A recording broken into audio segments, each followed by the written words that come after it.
So we continue to have some of the celebrations with Father Luke today.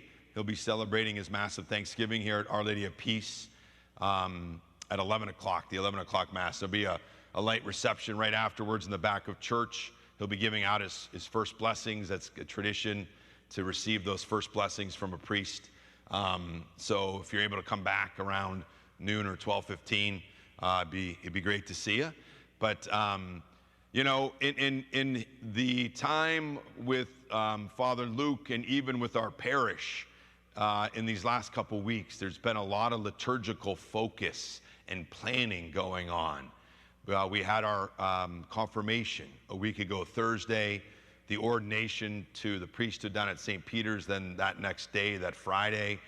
And so you see all the efforts that go in to the planning for all of this.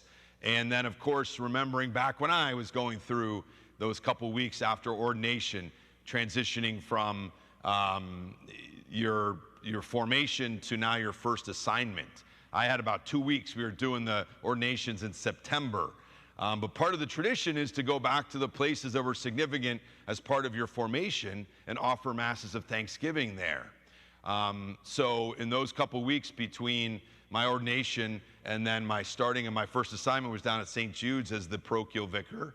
I had a chance to go back to Cain, St. Callistus, where I had spent several summers in seminary and formation, and have a Mass of Thanksgiving there. Went up to the sisters of the Felician sisters up in Lackawanna, New York. Three of my great aunts were Felician nuns. So I had a chance to have Mass with that community up there. Also with the Carmelites, who used to be, of course, right there on the same grounds with the St. Mark's. And knowing their prayers were a huge part of getting me to that point of my ordination.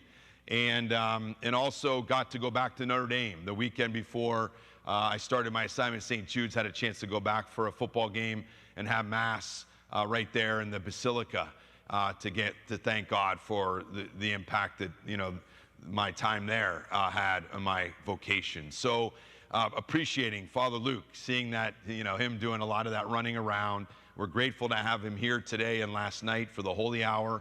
And we want to keep praying for him. But the amount of time and the energy that I remember putting in, and I know Father Luke has, coordinating these things, it makes me think of also our Triduum. You know, when we celebrate our Triduum as a parish, that in order to do that and to do it well, it takes a lot of planning.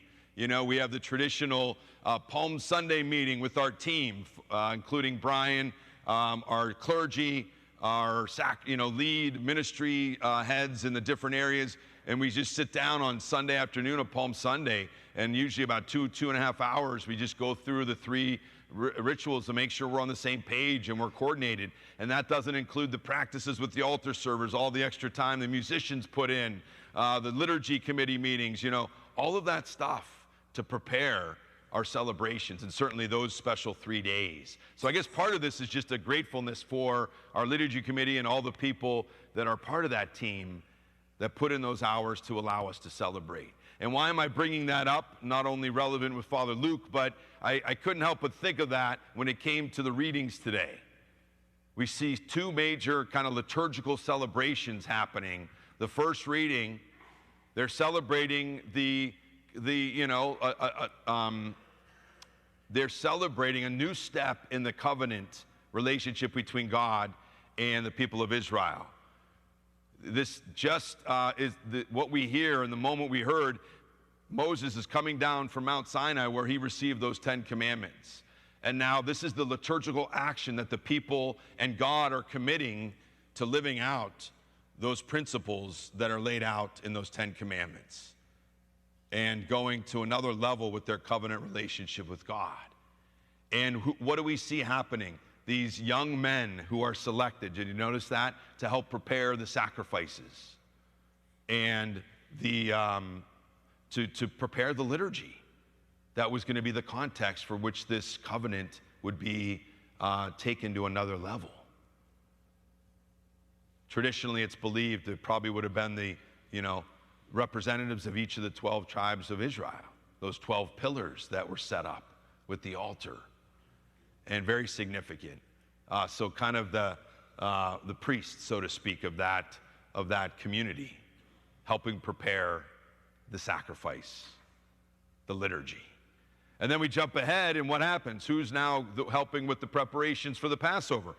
1,200 years later, Jesus, being a good Jew with his disciples, his apostles, they're going to celebrate the Passover to continue to renew this covenant.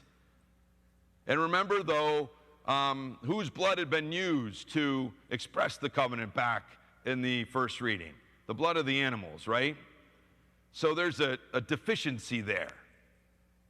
And a real covenant, this concept, you still see it to this day. Some people, when they're swearing to each other and committing to each other, and this was very much a part of the covenant understanding of the ancient Israel, you actually, mixed your own blood to show the level of sacrifice you are willing to give to this relationship, this agreement, to the point of death. And so what was missing here is these animals' blood, are not God's blood, right? There's a significant deficiency. There's an incompleteness to it. And so now we jump ahead to the Passover, and now we see Jesus saying, okay, we're not going to just continue this covenant that is represented on a superficial level.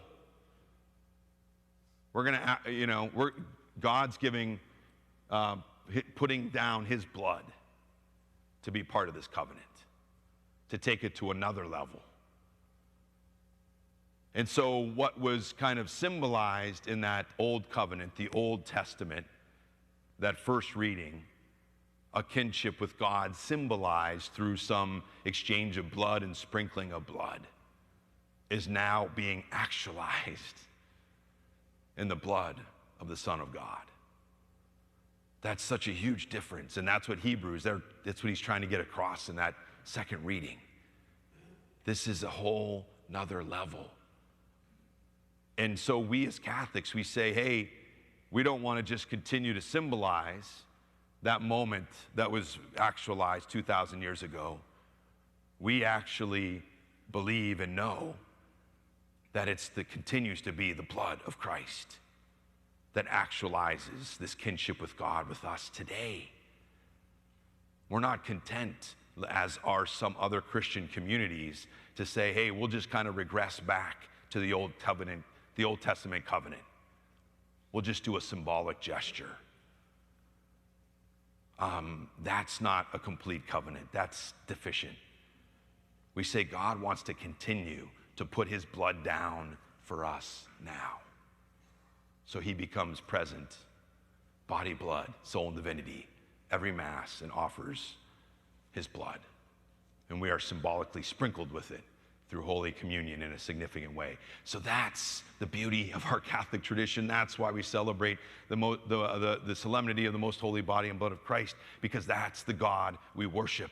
That's not just content allowing us to have a symbolic renewal of a covenant from the past, but he wants to continue to put his life on the altar, on the line, his blood on the line for us today, to allow our kinship with him not to just be symbolized, but to be actualized every week, every day.